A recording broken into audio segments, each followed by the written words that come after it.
Now stay tuned for our bio feature of the week. It's on Londoner Joe Edmonds, a fantastic sax player.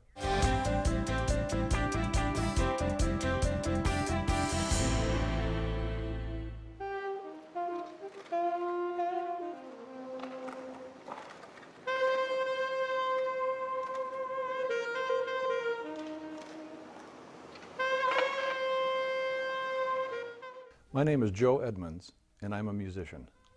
Being a musician was in my genes, you could say. My dad was a teacher, a musician himself. He played many instruments, was a choir director, and my first teacher. Some of the other career choices I had was being a writer and a golf teacher. And at times in my life, I actually did become those for certain periods of time. But eventually, I always came back to music.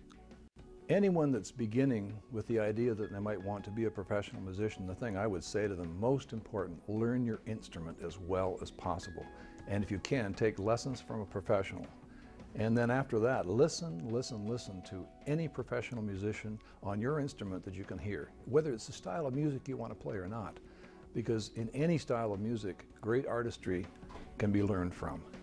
Well, as I've mentioned, my dad was my first teacher, and of course a great inspiration, being a fine musician himself. My first official teacher was Jim Ford, principal trumpet here with the symphony for 40 years.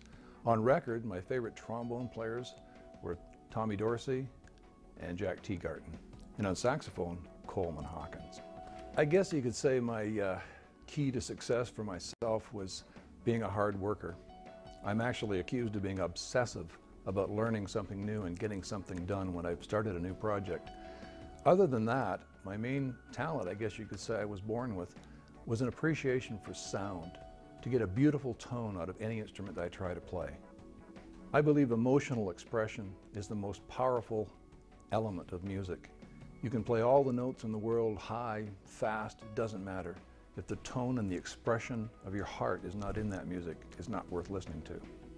Retirement is not really in the cards. I don't think any musician ever really retires. It's not a job for us, it's a passion. You spend your whole life, every day, trying to improve, no matter how old you get. My dad died in his sleep with a harmonica in his hand. He had promised the nurse he was going to play for her when he woke up.